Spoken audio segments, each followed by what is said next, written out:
Cybos 2017, Building for the Future.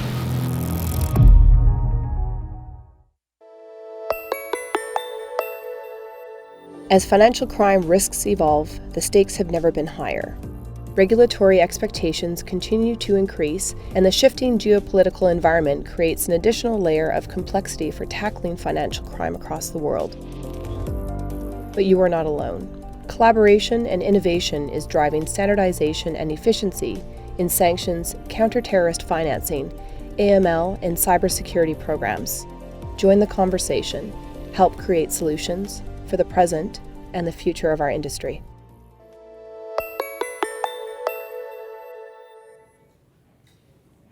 Well, welcome back this afternoon to the Compliance Forum, everybody. My name is Kavita Maharaj, and we are going to be discussing in conversation with Wolfsberg about pressing priorities and trends. So we have 60 minutes for this session, and we're going to try to give you a flavor, a balance, if you like, of educating on some of the issues and also debating some of the key topics. Just some housekeeping to get out of the way before we get started. Shannon, our lovely illustrator, is over there, and she's going to be scribing this session, and that means she's going to be making lots of pretty pictures and graphics of all the content that we're going to be discussing here. And I know a lot of you have been interested in seeing the finished results of some of the sessions we've had so far.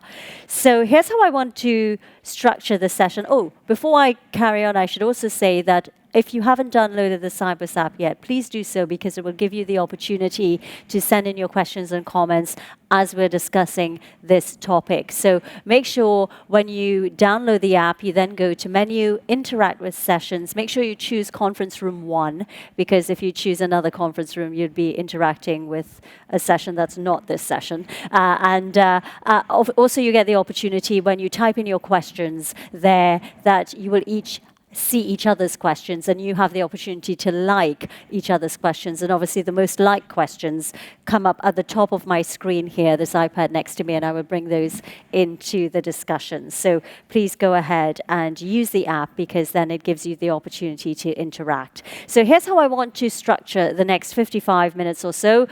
First, we want to talk about Wolfsberg, the past. You know, what is it? A bit about its work so far. Then we want to get into the present. We'll look at the present priorities and trends, and then the future, what we can expect as we look ahead in the industry to the next few years. For those of you who are not familiar with the Wolfsberg Group, it was founded in the year 2000. It is a non-governmental association of 13 global banks, and its goal has been to develop financial industry standards for AML and KYC and CTF policies. So its work is similar, I'm told, to what the FATF does on a governmental level. And joining us to discuss its pressing priorities and trends are my lovely panel here, who all know each other very well, and I have to say they're great jokesters. If you spend time with this trio, you're bound to come away with only having anything but fun, I've got to tell you. So here's Tracy Paradise, I've got to say, is the ringleader.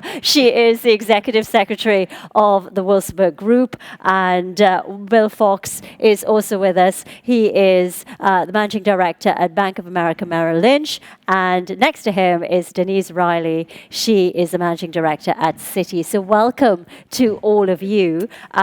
Before we continue, I just also have to say that we have the opportunity to vote on some questions, and that's the first thing I want to do, to bring up a couple of questions on the screen to just get a sense of who's in the room. So I don't know if a lot of you want to use your apps. We can either use the app, or we could do a show of hands. How many of you have actually downloaded the app and are using it?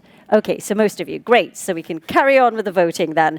Right, pop up the first question on the screen, please. Here we go. Which of the following best describes your area of responsibility within your firm? Correspondent banking, operations and processing, compliance or risk management, business development or strategy, or other? So let me get you to start voting, please, everybody.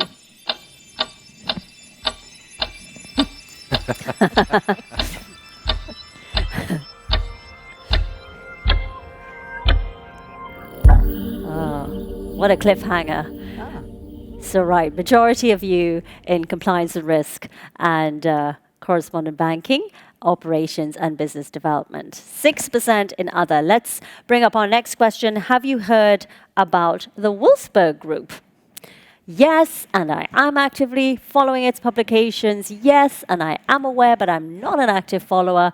That name rings a bell, but I'm not really familiar with what they do, or today's the first time I've ever heard of them. Let's get you to start voting, please.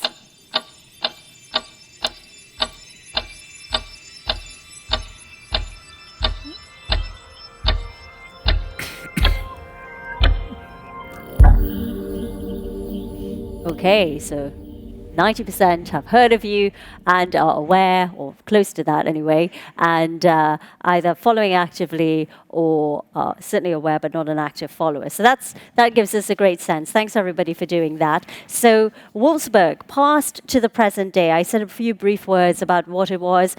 Tracy, tell us a little bit more about it. Why was it set up? What have been the main achievements? What has been the big impact that the group has made so far? So I think the Wolfsberg Group was founded very much as a response to certain events that were happening in the financial services industry. There were a number of organizations that had pretty interesting conversations with regulators about politically exposed persons, which led us to decide, and a number of institutions that got together, really there was no disadvantage in terms of sharing what we did from a policy procedural perspective with respect to our standards in anti-money laundering. And it started very much as a response to these politically exposed persons questions in the private banking sphere. And that's how the group started. Possibly initially there was no sense, no desire, no great burning ambition to have the group be instigated and maintained, and yet that experience of sharing information, sharing experience, sharing in trust, really set us off on a journey as a group, which I think has, well, we're still here today and we're having this meeting, so obviously I think that's been beneficial to all of the members and hopefully to the industry as well. It was really about the fact that there's no competitive disadvantage in this area, and in trying to set standards that were acceptable for ourselves and share those more broadly, getting those out into the industry, such that perhaps there was more clarity around expectations of what large financial institutions would do in this area. So we started with private banking, we went on to correspondent banking, which Denise has been very involved in for a very long time. There was the genesis of the first Wolfsberg questionnaire in 2004. We were very rapid to respond as a group with a statement in the aftermath of 9/11. We wrote one of the first papers on risk-based approach in managing money laundering risk and counter-terrorist financing, and equally have done a variety of other things, notably engage with the Financial Action Task Force, organizations of regulators such as the Basel Committee on Banking Supervision. I remember a conversation a very long time ago with the then president of the FATF, who said, "Over my dead body, will we ever engage with the private sector?"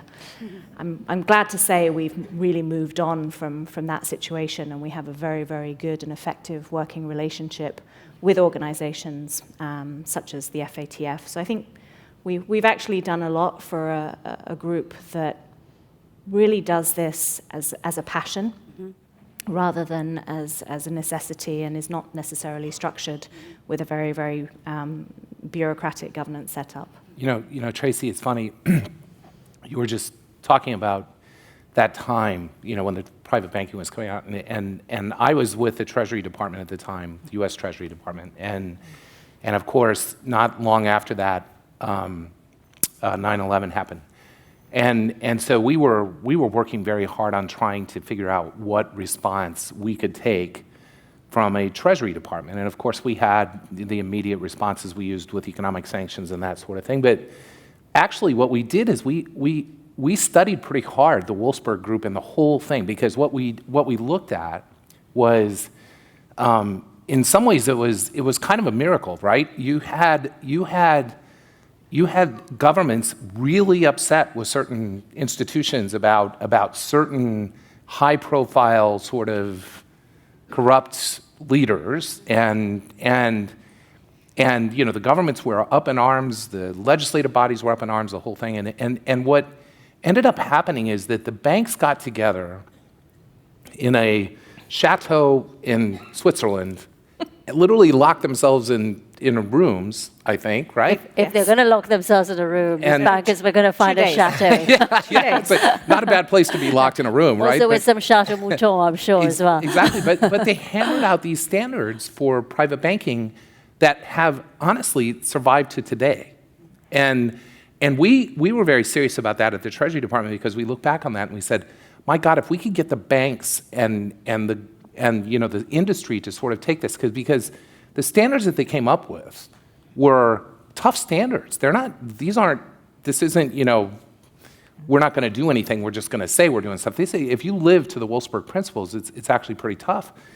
But the piece that was so great was that they were all commercially viable, because they were drafted by compliance officers in banks and by bankers and by people who really understood the business, instead of having that come from people who frankly don't know the business. And so I think that beginning of Wolfsberg was really key, because what we've done since that time, we're rookies here at Bank of America Merrill Lynch. That's what we're relatively new members, but it just strikes me that the really great work that Wolfsberg is doing and what a positive impact it could have is this notion that we can develop standards that are real, but actually really address what we're trying to get after, and then also do it in a way that we can still do business, which is what we're supposed to be doing as banks. And I think there's a key element that touches on that, which is taking control of our own destiny, which was important back in 2000, and it's really important today. As Bill says, who knows better, right, what the controls should be, and understanding how the products and the services work, than the people in the banks, the actual practitioners. And I think that's what we bring to the table. And the Wolfsberg Group is unique in that it represents a global group of banks. So you'll find other organizations that might be unique to a particular jurisdiction, or maybe with a for-profit or non-for-profit. This is really the only group that is formed like this, that represents that broad base of institutions across the globe that do business. I mean, these are all large financial institutions that do business across the globe. But it is taking control of our own destiny so that we can have that voice and have the seat at the table, rather than being told what we should do and then trying to adapt, what we do to practices that might not be practical. Bill, you said you're a rookie compared to some of the others, the other 12 banks. What made you decide, and when did you decide that you want to be involved in? We literally camped outside the chateau, and it was a little bit Game of Thrones. We tried to bang down the wall. And, look, I think, again, for me, coming to the private sector in 2006, really from that point forward, I wanted us to be a part of that, because I think it's a very important. I believe that our bank is a very important bank because of what we do and how large we are and what we clear, and I just know that we can help the entire industry by doing that. I think it's a really really great thing. The other thing I did is I actually went to a couple of the foras, which is an annual sort of conference or forum that the Wolfsberg Group has sponsored for years. And I just hands down would tell you that for my money, it's the best by far of an engagement in for global financial crimes. This is pretty good here at Sibos and has become really great. I'm not dissing Sibos, but what I'm saying is it's really sure. Good. No, I mean, Tracy, I wanted to get to that forum that you have, because you just had your annual meeting and also your forum as well. Tell us about some of the key priorities that were on the agenda there. What's really driving that agenda? So I think obviously we, as we're all practitioners and we all have day jobs in the compliance domain, usually in financial crimes compliance, obviously a lot of the issues that we face as institutions generally tend to drive our agenda.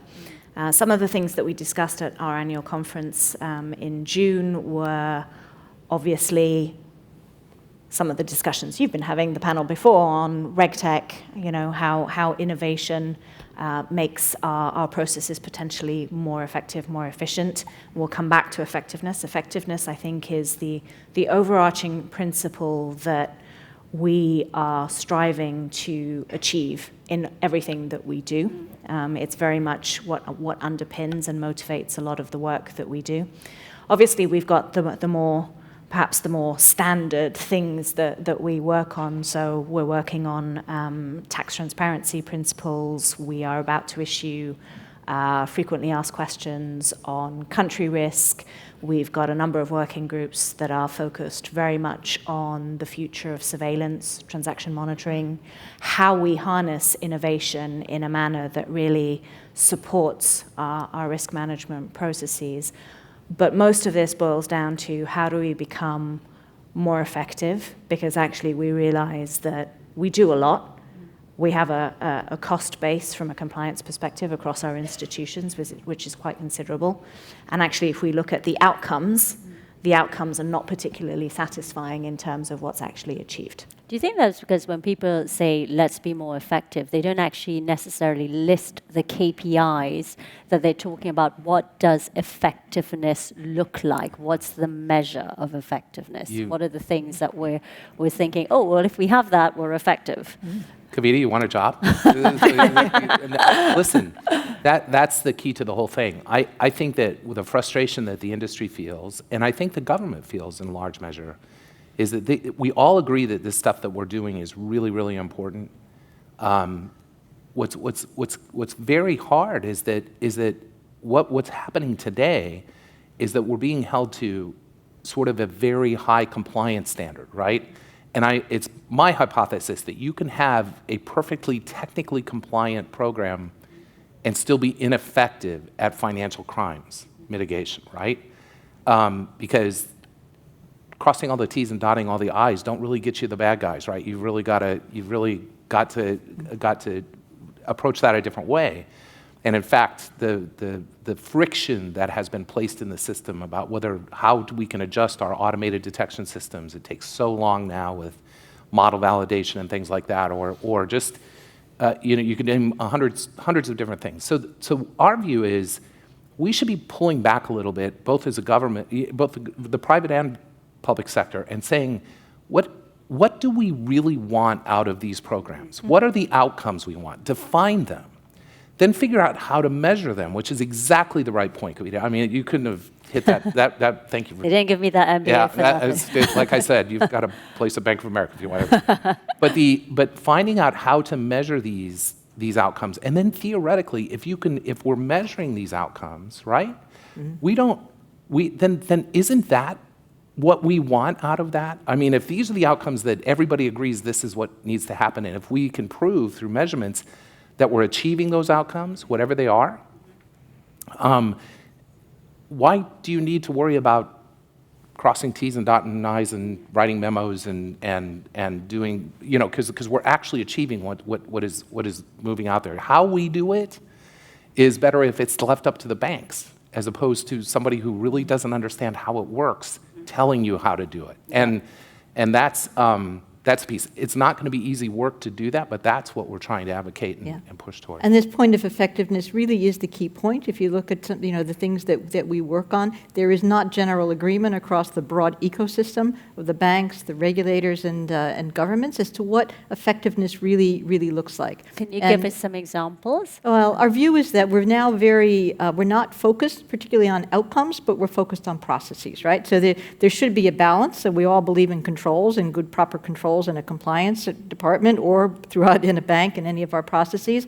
But today that balance is just not there. And so what we'd like to see is this greater emphasis really on what are the outcomes, what are we really looking for, what are we trying to achieve through a good AML program. And there's not, I don't think, broad agreement on what that looks like today. And that's what we'd like to be, continue to work towards. We had Patricia on the panel that we had earlier from Standard Chartered, and she was saying that, if I asked the question, if you can get rid of all the rules that you've got now and start with, a blank sheet, clear slate. Wouldn't that be great in life if we can do that? I'd want to be the first in line for that queue. If you can start your life all over again. What would you wish for? And she said the number one thing is for law enforcement to be driving it at the very beginning to say, what's bad, what does what's the bad that you're looking for, and then let's build everything around that. The regulators, the banks, the technology providers. Let's create the system for that. Right. What's your And view? keeping in mind the bad actors, right, or who we're trying to catch, right, and their activity. They move fast. They're flexible, right? We are not, right, because we're so heavily focused on the processes that we have. If you look at the expenses that a bank puts into an AML program, they're exorbitant, right? But if you look at those outcomes and how much we actually have the ability to be adaptable and to actually identify those bad actors and that bad activity, it doesn't give us the flexibility that we need. So, Well, it's really not surprising how we got here either, right? So I think as an industry, we have to own the fact that we have dirty hands here in some ways, right? We just, probably none of us were at the standard we needed to be. And after, if you believe the GAO, after tens of billions of dollars in fines and other things, I think the industry's gotten the message. I think they've hired the right people. I think people are really moving forward on this stuff. I mean, you can ask the guys from Swift here. I mean, compliance never used to be a big topic, and certainly not financial crimes compliance at Sibos, 5, 6, 7 years ago, right? This is now becoming, a topic that everybody's talking about. So, and we're devoting so much money. But I think, I really think that what the regulatory supervisors have done is a completely understandable thing. That's what they do best. They know process. They know how to audit process. They know how to strengthen process. And so it makes a lot of sense that they would respond that way. The problem is the question that everybody should be asking is that achieving the right outcome? Because if it paralyzes the institution, which in some ways it has, right, or made it very sclerotic, I guess would be a way to think about it, is that the right outcome we want? And I just had enough experience, fortunately in my life, to chasing financial criminals, and you can't be sclerotic and chase financial criminals. You just can't. So do you feel like the priorities between the regulators and the banks now are more conflicted than ever? I don't necessarily think they're conflicting. I think we need to get better across the whole piece, whether it's the private sector, the public sector, and we're starting to see that. There's traction in this area. I think there's a realization across the board that we're not getting the right outcomes. I mean, if you look at some of the figures, that the amount of money that's laundered annually is in the trillions. And if you look at the percentage of that that's actually interdicted or seized or criminals prosecuted and crime stopped, it's less than 1%. I mean, basically, in that respect, the equation doesn't work. So less than 1% is actually seized or interdicted, and yet there are financial institutions that are held to a 100% success rate. We need to get better as working as a collective across not only financial institutions, but equally with our regulators, with law enforcement, with the organization that receive all our suspicious activity reports, such that we get away from an us and them mentality and have it as a us together against the criminals mentality. And then we should start seeing some different outcomes. Where do you see, based on all the work that you do, because obviously the problem is lack of transparency, isn't it? That's where in the system criminals can hide. So where do you see are the weaknesses, exactly where this lack of transparency is? Which parts of the global financial system that you're seeing the most, where you're focusing most of your attentions, or banks and regulators should focus most of their attention?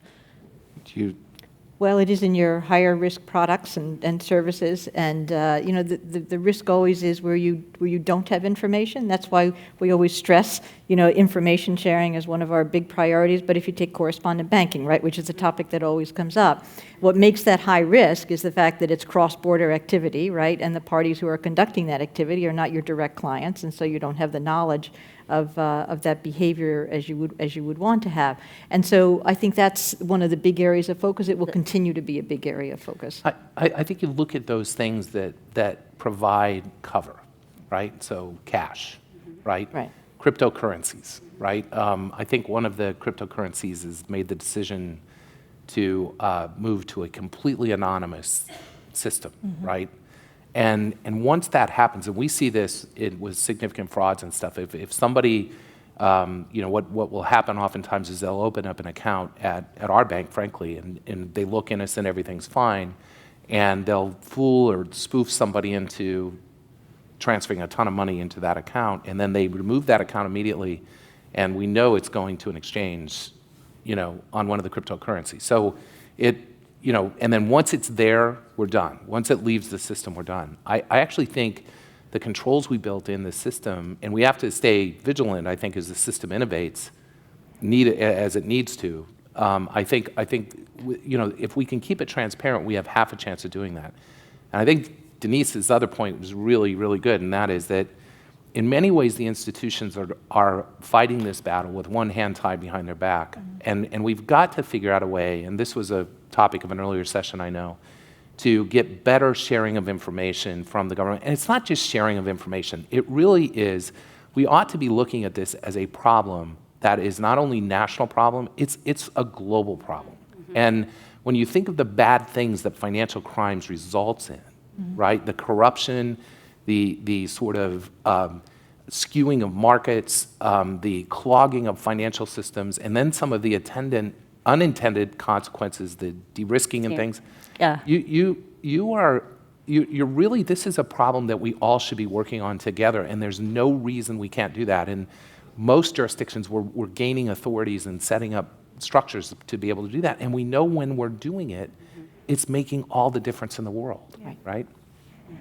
Okay, well, let's pop up our third question, because I want to come back to talk a little bit more about correspondent banking, and I know you've done a lot of work in that area with the new DDQ. But before we do that, let's just get your vote on this question, which is, what do you see as the primary cause of the phenomenon known as de-risking, one of the unintended consequences of what we've seen in the correspondent banking retrenchment, if you like, in a lot of different countries. So is it compliance costs? Is it lack of clarity on regulatory expectations, corruption? Is it disintermediation or opportunity to exit unprofitable correspondent banking relationships? Let me ask you to start voting now, please, everyone.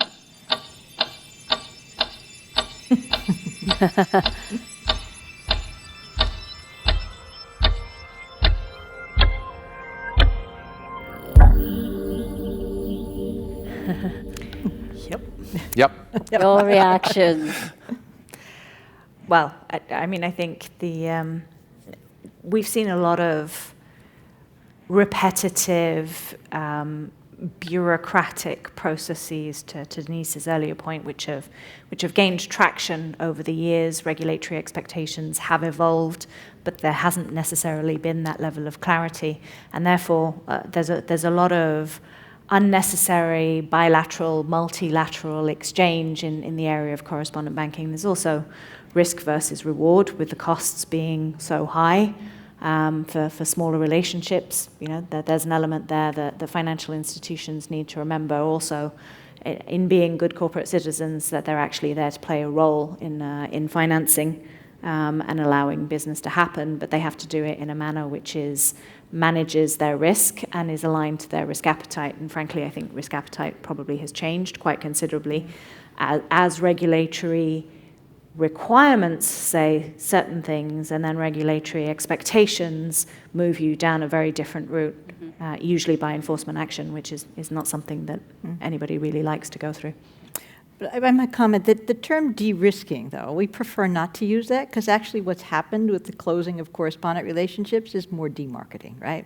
So if I think about why bank relationships may have been exited, revenue was one of the big reasons. And I think what banks have done over the last several years is actually good in terms of our managing our risk more tightly and better than we should have been in the past. So I know that all the institutions, ourselves included, right, have gone through the exercise of defining, first of all, what's our target market criteria? What's our risk acceptance? Where do we want to do business? Where do we not? What kind of businesses and products and services do we want to be involved in? And then you make your decision as to whether a particular relationship in a particular jurisdiction actually fits that model. And we're all managing, right, our processes much better, and that's a good thing. There is the consequence, obviously, right, to the institutions that may have been the subject of the actions taken. So the DDQ that you guys have been working on at the Wolfsberg Group, been very popular actually when you've been discussing it here at Cybos. Tell us a little bit about this new DDQ. It has been revised. Lots more questions than the last one. What's been the driver? What did you keep? Why did you keep it? What did you get rid of? If you got rid of anything, why did you get rid of anything? And what new things have you added? So I think that the process was, well, I think as a group, we'd long acknowledged that the original questionnaire, which had 28 questions, really it was no longer fit for purpose in terms of meeting regulatory requirements or regulatory expectations, whichever way you want to say it. But there were a number of things that started happening. Public policy discussions, a lot of focus from a G20 Financial Stability Board perspective about the unintended consequences of certain of these actions and de-risking. A lot of markets which were being put at risk in terms of their access to financial centers and access to financing and trade. And therefore, the CPMI, the Committee on Payments and Market Infrastructure, the FATF, the Basel Committee, there was a lot of focus on this area, and we were actually the object of one of the CPMI's recommendations in terms of saying, well, you set a standard in 2004, you probably need to have a look at this. And so the process that we went through, which was, we did a lot of soul searching, I think, as a group, and we spent a lot of time at a very senior level. The global heads of financial crime compliance, sitting in rooms in different locations around the world on VC, going through every single painstaking question, and we basically took everybody's questionnaires. Every single different questionnaire that we were all asking questions within the 13 banks? Within the 13 banks that we were all asking of each other, had a look at them, deduped them, moved away from things where we were basically asking the same thing but in 6 different ways, just agreed what version of that truth we were going to seek. But equally to really bring ourselves up to speed with what is our expectation ourselves in this area with respect to the different parts and structure of that questionnaire and what we assess. And just to remind people of the fundamentals, because that hasn't changed between 2004 and today, is that the Wolfsberg questionnaire sets a standard on the kind of information that organizations need to be able to obtain in order to undertake their risk assessment. It's not you answer all the questions, that's it, put the piece of paper back on the shelf and you're done, right? It really is around, this allows you to have a very, very comprehensive, holistic view of the kind of organization that you're dealing with, the kind of risks that it represents, and you then undertake your risk assessment and your customer risk management then activities, whether you're going to do monitoring, enhanced monitoring, some business, not other kinds of business.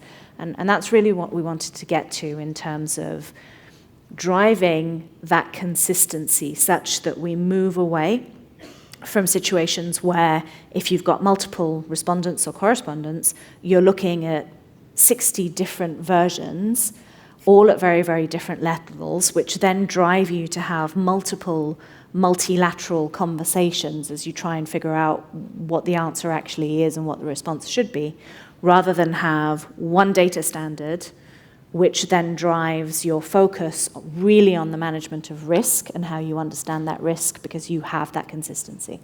I can tell you, as a rookie, I can tell you that I am so excited about this for our company because look, it is, let's talk about efficiency first, right? So there's non-compliance people in the room here. The way I view it, we had developed, like most firms had, we used the Wolfsberg questionnaire from 2004 as sort of a base, and then we developed our own bespoke questionnaires, many of them in narrative form. And so we would engage in this almost obscene exchange of these forms. You would ask a question like, well, tell us about your AML program, and we get back the answer, we have one. And then, then you'd have to go back and say, well, okay, but tell us more about it. And you go back and forth. And it really, some of those answers and some of the questions are just, you look back at it and you set yourself up for nothing but inefficient cost and pain, right? And so we've been thinking about slashing that anyway and trying to do it. Well, so we joined the Wolfsberg group, and right about that time, you guys were taking on this effort. And I got really excited about it because I said, so what the group did is literally just, everybody, I've heard some feedback about all the questions. Well, the questions are being asked today. So there isn't anything there. I don't know that we actually came up with anything new that somebody wasn't already asking. It's just going to be in one place. And if you think about it from an efficiency standpoint, my bank, I'm going to fill out my questionnaire in really great detail, and it's going to be perfect, and we're going to do what we can. And what I'm going to look for my correspondent partners partner banks is to just exchange. How easy is that? And if you don't know your own information, then really, whoa, right? So and that way we can just, then that sets your baseline for due diligence, right? So this would actually, you don't need then banks to have their own other questionnaires. We're getting rid of ours. I can tell you, we're just going to get rid of them, and it's just going to be this. And if it's a standard and people adopt it, right? It will be really good. From an effectiveness standpoint, if you then go from efficiency to effectiveness, you look at what the information that's given, just as Tracy said, gives me as a professional who really loves the correspondent banking business and understands how important it is. It gives me as a professional the ability to assess a company's program and ask the right questions and have the compliance conversation, which is what really should be happening in this space, not just ticking boxes and documenting, information. It actually should be a conversation because those correspondents are putting their clients on our rails and vice versa. And we've got to know, how do you address the problems of financial crimes, and and by the way, what kind of clients do you have, and what kind of clients are you going to put on my rails, right? And then you can begin to really get to the point where you can efficiently and effectively manage your financial crimes risk. I think one of the drivers was that all of the banks now have pretty comparable programs around correspondent banking. You go back several years, I think we were all sort of struggling with what would a good correspondent bank program look like. We'd call each other, right, to find out what one or the other was doing. So we were coming to a common standard anyway, even though it was looking different in terms of how we asked the question. And then I think another component, because we hadn't done this before, is that there are lots of groups that are getting involved in now because of the cost of compliance and because of the topic of correspondent banking and de-risking. And so rather than having multiple groups coming up and defining what the standard would be, this is then consistent with Wolfsberg mission, so to speak, to say, we will define, right, as an industry, what we believe the standard is for your due diligence questionnaire for correspondent banking, with the view that that really becomes the standard, right, that everyone can now use. Someone just put in a question, I think it's a great one. The Panama Papers has highlighted how shell companies are still driving a large portion of money laundering. What is the Wolfsberg's response to the Panama Papers, and how would some of the work that you're doing address some of these weaknesses in the system where there is this lack of transparency? Who wants to? Well, I can start. I think part of this is there are some national weaknesses, right, about in regimes about that. In the United States, that's being fixed next spring, at least in part. I think it's what we're doing is banks, as Wolfsberg banks and as banks, and what we should be doing to address those risks, is you've got to know who's behind a shell company, right? If you don't know that, you don't know your customer, right? You haven't done the due diligence on your customer you need to, in order to be able to tell whether the business they're conducting is real or something different. Can you ever know, though, who's behind a shell company? Well, you can know to the best reason you can, and then you've got to watch them. And if the payments don't make sense, based upon what you know about that client, then you've got to take action. That's what this is really all about. There's another element to that, though, which I go back to the earlier point around we're all in this together.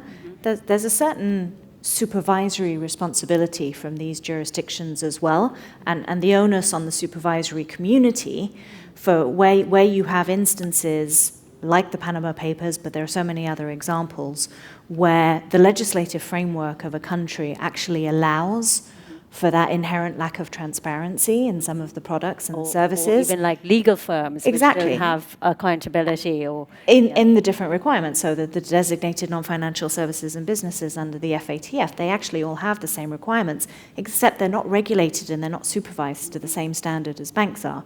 There's been a lot of focus on the banking industry in the past 10, 15 years, and not so much focus on law lawyers, and accounting firms, gatekeepers,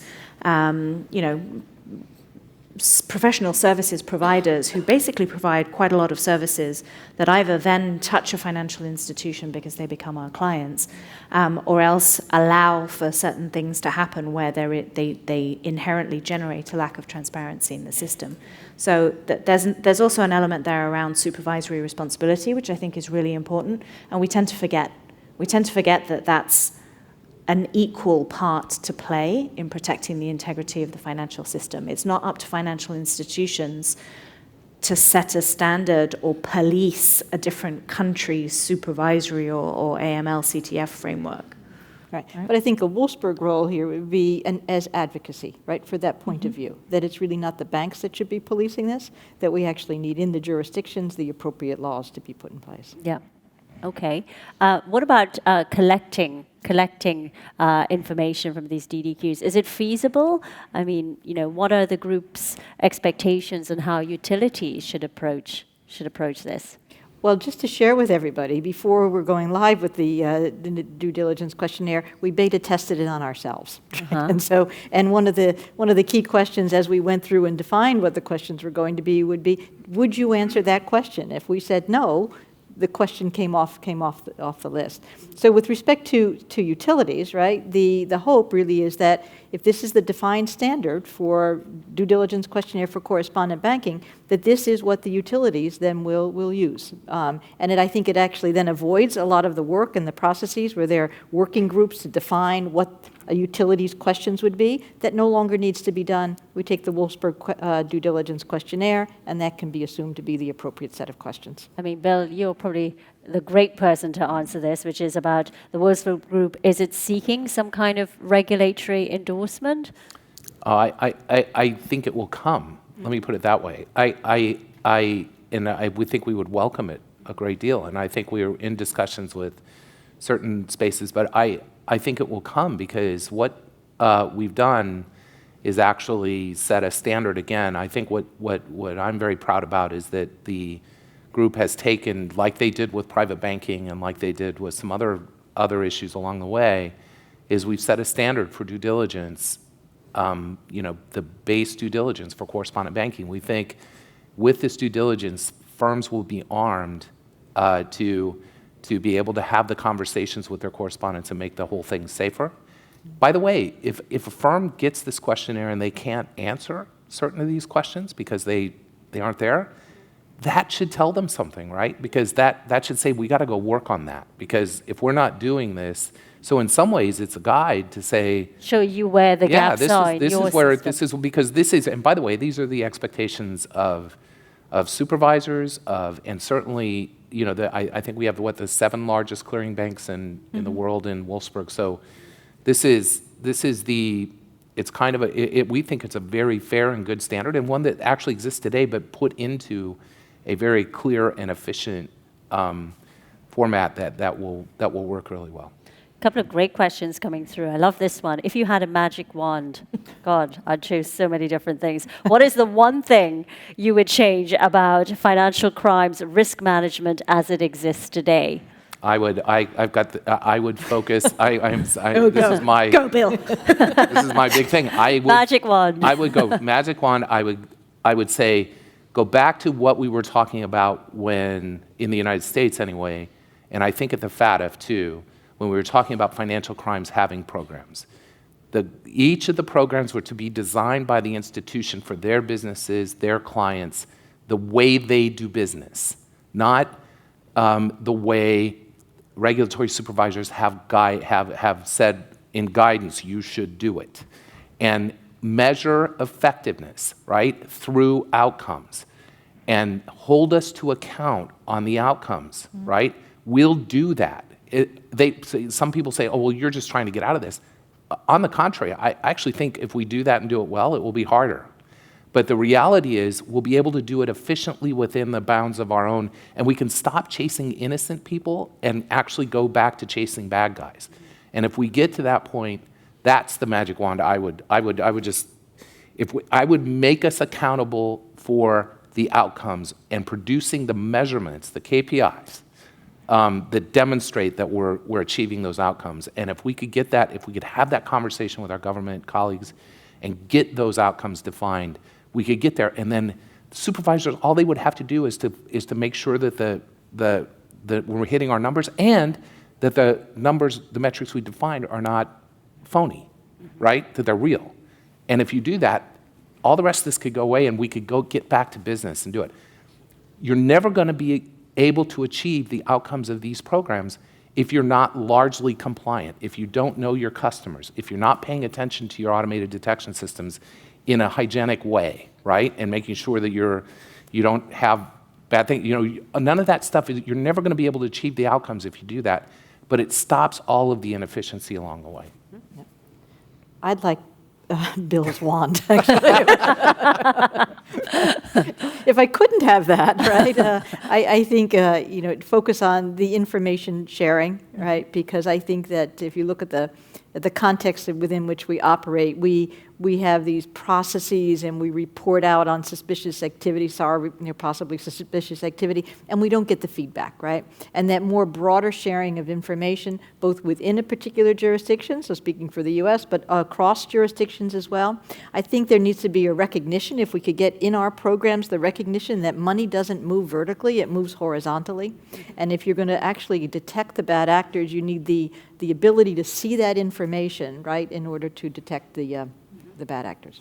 So all of the above, I'll have their ones. And then the one thing I guess I would add is that the idea behind the Financial Action Task Force recommendations was really to bring that level of harmonization and a level playing field across jurisdictions such that we would be focused on outcomes and we would do so in a manner which would avoid arbitrage, whether arbitrage of law, whether arbitrage amongst regulators, whichever perspective you want to take on it. And I think because of the way the structure of that organization is set up, implementation of those recommendations is done basically in national jurisdictions, and therefore the differences are actually very, very real. And so we've seen a lot of unintended consequences of the high-level nature of the recommendations, how then they've been interpreted into national law, and then which puts global financial firms such as ours at cross purposes, because we find that we've got very, very different interpretations of what ultimately should have the same outcome, however which means we get there. And the other thing is, I would love in some instances for different parts of the European Commission to talk to each other, such that we don't have one side of the Commission issuing the money laundering directives and another part of the Commission doing GPDR, which puts us in conflict of law. Okay, what can the Wolfsberg Group, somebody asking, to do to assist banks at risk of demarketing of banks in high-risk markets? I think that's a great question. I think that we do, and we talk increasingly about doing more education and training, and I think some of that, the due diligence questionnaire will be a catalyst, right, for more of that. We do it as individual banks, but I think we're now thinking about doing it more as a group. We find that if you can actually share information with people and explain, why something is needed and what is needed, it actually helps. But the topic of demarketing is more complex than that, right? So I think it's if you think about the exits at this point in time, it's not just for individual institutions, but it's much more surgical than that, right? So it really is around activities that are flowing through that particular correspondent account, where we may say we'll keep the relationship, right? But we're not going to be doing the remittance activity, for example, or charities. And I think that's the bigger topic right now, and we'll have to put it on our agenda, something to think about. I think Denise nailed it. I also think that the thing that you can do, because when I look at our portfolio, we do business in high-risk jurisdictions. We do business in, jurisdictional risk is kind of funny anyway. If there were any truth to it, the United States would be the number 1 riskiest jurisdiction on the planet. Absolutely. Right? So that's just the fact. And UK would probably be second, Yeah. right? So it's just fact. So you just go to the financial centers. That's where money laundering occurs. Look, I think that we do businesses in perceived high-risk jurisdictions, and I always go to the client.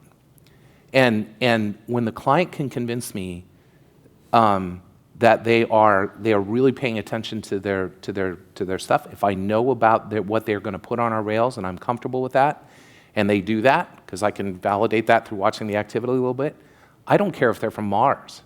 I really don't. I want that.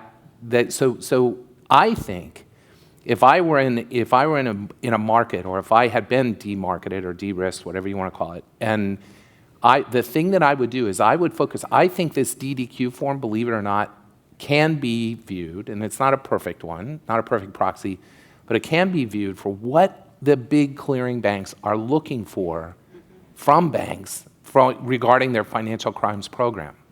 And it can be a roadmap that you can set yourself against, right? And you can see where the areas of concern vis-a-vis clients or other things through the use of that DDQ. And so I think it's another sort of it's not directly what we were after when we did this, but I don't think, again, I'm a rookie, but I think that's an ancillary benefit to this whole process, that I think if people pay attention to that and make it real, it's going to be a lot easier to get those relationships. It really is.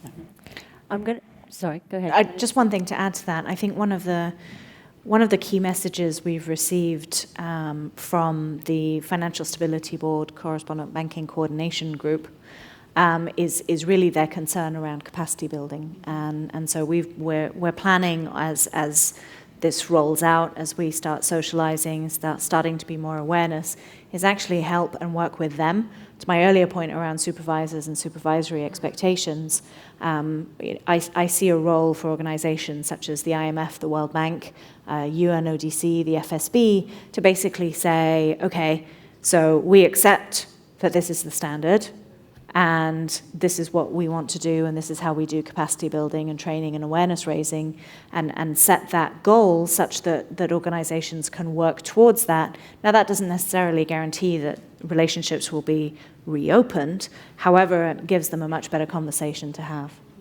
Okay, let's pop our last question up on the screen, because I think it speaks to what we've just been talking about, which is how do you think the revised DDQ can mitigate the effects of de-risking? If adopted by KYC utilities, it can decrease the cost of obtaining due diligence information, or it provides regulators with an industry standard that they should examine against. Or you might think it won't, and it will make it harder for respondents to obtain or keep relationships, particularly in the high-risk jurisdictions. And finally, it won't, as I don't expect regulators to explicitly endorse it, and therefore the lack of clarity will remain. So start voting, please, now, everybody.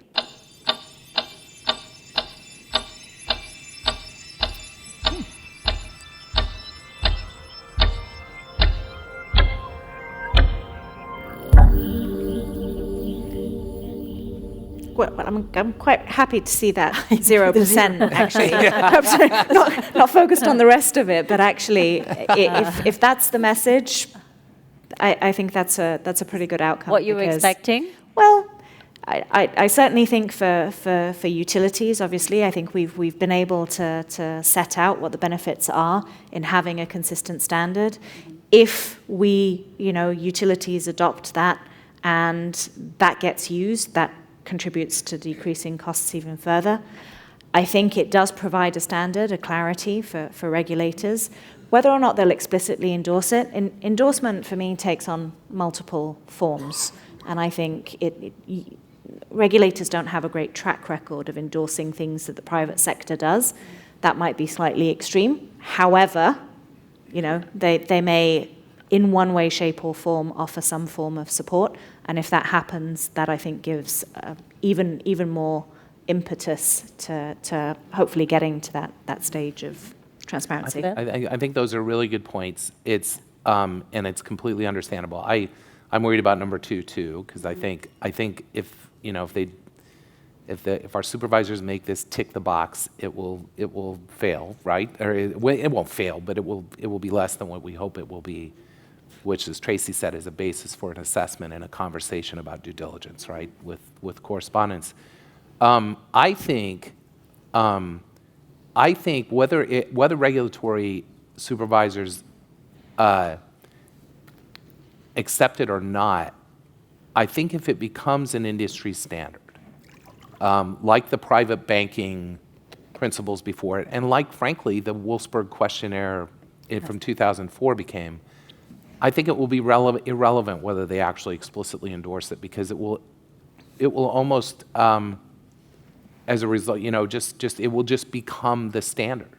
And everybody will be using it. And I mean, it's going to be very hard for them to come in and say, when you can point, you can say, I was just in an industry meeting, this is what everybody's doing. Why would you make me do something outside of this, right? Show me what you would have and how that would add value. And that conversation, well, I know where you probably ultimately end at the end of that conversation. I think that at least it would be we think it would be hard pressed. They would be hard pressed to find something that doesn't get you there. So. Yeah. I think that it affects the efficiency in a positive way of both the correspondent provider and the correspondent bank is just fact, right? If you think about the number of people that are involved in these processes. But I also think it contributes to the effectiveness, because this way you're actually getting a document, right, that is used consistently throughout the network of correspondent relationships. And we've got the consistency in terms of the information that we're looking for before we go on to that next step of making our risk-based decisions as to whether we actually want to take on a particular client and business. Finally, before we go, how do we get our hands on this new DDQ? What are these gents and ladies in the audience, where do they get it from? So if you visit the Wolfsberg website, there is an email address which you can send your details to, where we've had a lot of requests. It's been phenomenal since Sunday, and we published this. So that, in a sense, is very reassuring. We're fine-tuning some of the materials. I think it's important. We've been able to explain what it is on this panel, in other panels, what it is that we were trying to achieve in doing this. We think it's important not to just issue the question set without that context. So we're fine-tuning, but let us have your details, and we'll get it to you as soon as we can. Okay, well, before we leave, everybody, let's just remind you that you can rate this session through your Cybers app. So that's please do that on your way out if you can, and just give us a warm round of applause. It's last the end one. session, You're done, Kavita. I'll take a warm of applause as well. And for our moderator, talk about how great that is, right? Sure. Thank you very much. Thanks very much. Enjoy your evening. That was really